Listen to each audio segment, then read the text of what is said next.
Hey everybody, welcome to the superhero team. My name is Joe. Before we get into the video, I just want to say thank you to all my subscribers. If you want to join our superhero team, click subscribe with the notification bell to all. Thank you all so much. Let's get started. Ben Affleck is back, and we'll see how long it's going to be for. The article mentions only one movie, so I'm going to read an article that everybody's talking about. It's from Vanity Fair. I'll read it and we'll discuss it. But I did many videos of Ben Affleck coming back. I'll link them at the end if anybody wants to see it. I've done a bunch of them, so definitely check them out. I'll read the video and I'll read this article, then we'll discuss it. It says, Batman Forever strives for a chance to set things right. That may finally happen with Ben Affleck's version of the crime fighter. The Argo's director, brooding Dark Knight, is coming back for one more movie. Sad. With Affleck agreeing to return as Batman, as Bruce Wayne in the upcoming big screen version of The Flash, Vanity Fair has learned.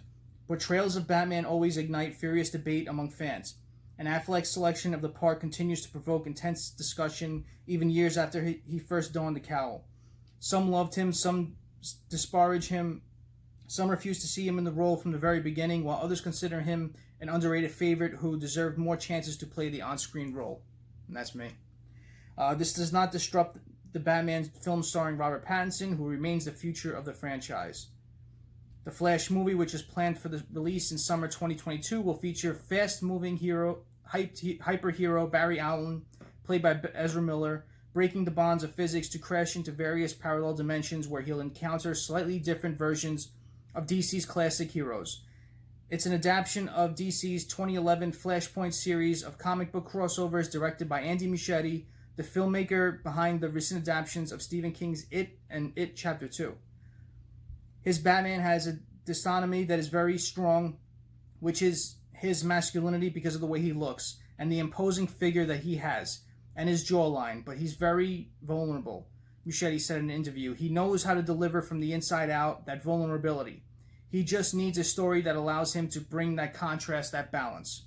Affleck got the script at the end of last week and agreed this week to join the project. He's a very substantial part of the emotional impact of the movie. The interaction, the relationship between Barry and Affleck's Wayne will bring an emotional level that we haven't seen before, the director added. It's Barry's movie, it's Barry's story, but the actors are more related than we think.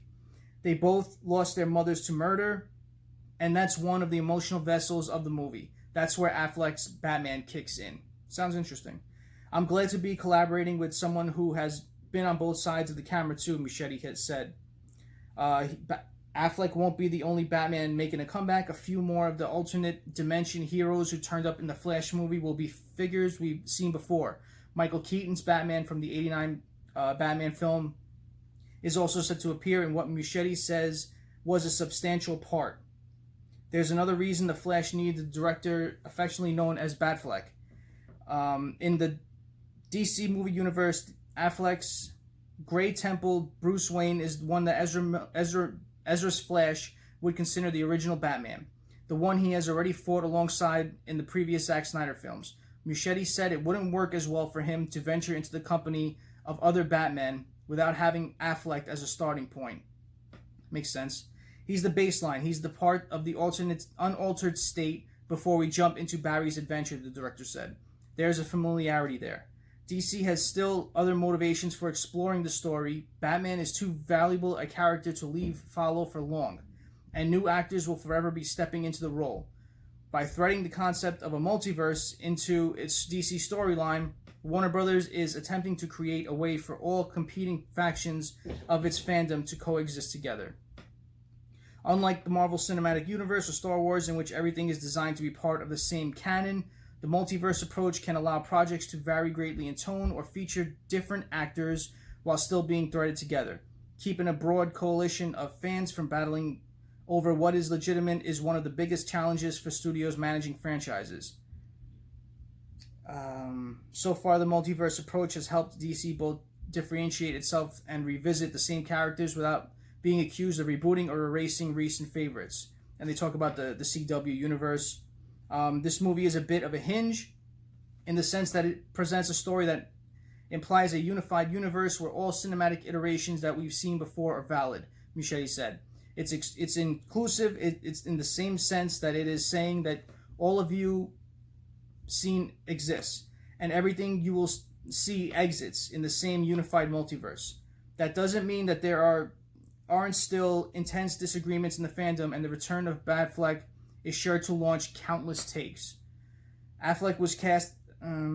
He was cast in BVS. We know Justice League, cameoed in Suicide Squad, coming back for Justice League, and Affleck previously signed to direct and star in the standalone film called The Batman, but ultimately left the project after saying that its demands were taking too much of his personal toll. At the time he parted ways from the film, he was also dealing with his divorce and struggling with other issues. I showed somebody the Batman script. Affleck told the New York Times, they said, "I think the script is good.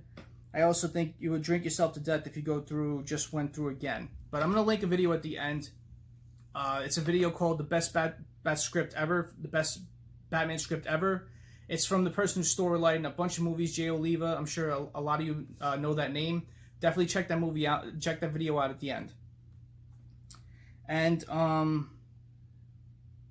Barbara Muschietti, it's a little bit more here. Barbara Muschietti, the producer of The Flash, told Vanity Fair that she worries this might made him reluctant to return at all. There have been all sorts of stories and things he said about himself having a hard time playing Batman, and it's been difficult for him.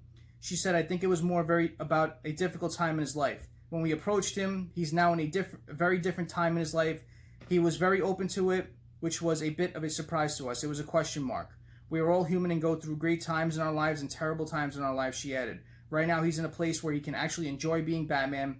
Plus, he doesn't want to have to carry the entire movie. It's a pivotal role, but at the same time, it's a fun part," she said. Although a standalone film for Batfleck didn't happen, his admirers continue to champion Affleck's take on the character.